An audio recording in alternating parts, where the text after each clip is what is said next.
friend Jollibee, kaya naman, ibigay mo na.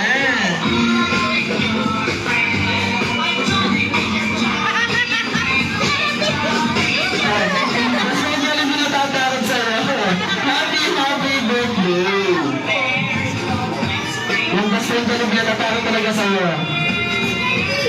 Pupunta ko ng best friend Jollibee, talikod ka lang daw. Also, birthday gift best friend Jollibee, ano pang hinanda mo? Ano yan? Birthday? Birthday wishes. Ilang birthday wishes best friend Jollibee? Tayo talaga best friend Jollibee, isa? Dalawa? Tatlo? Apat? Apat lang ang daliri mo. Isa? Dalawa? Tatlo? Apat lang best friend Jollibee. Meron pa ba? Meron pa ba best friend Jollibee? Ay, yung bingo! Pero apat lang talaga best friend Jollibee ang daliri mo. Okay? First wish, para kay Baby Arabella ay lumaking, ano ba yung Jolly Guess?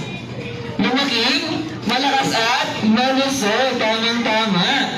Second wish, para kay Baby Arabella ay lumaking. Ano yung best friend Jollibee? Nagtotong eats? Hindi mo best friend Jollibee. Ulitin mo, lumaking, mapagbigay. Yung pala daw yung best friend Jollibee. Siyempre, third wish para kay Baby Arabella ay lumaking. Lumaking madasalin na may takot sa Diyos. Huwag natin nakakalimutan best friend Jollibee. Huwag ka mananakot, hindi ganun yun. Siyempre, hindi lang isa, hindi lang dalawa, hindi lang tatlo, may pang-apat na birthday wish pa si best friend Jollibee. Para kay Baby Arabella ay lumaking. Ay, best friend Jollibee, hindi. Nakadabigay ka. Hindi kakain saan. Huwag may toro, best friend Jollibee.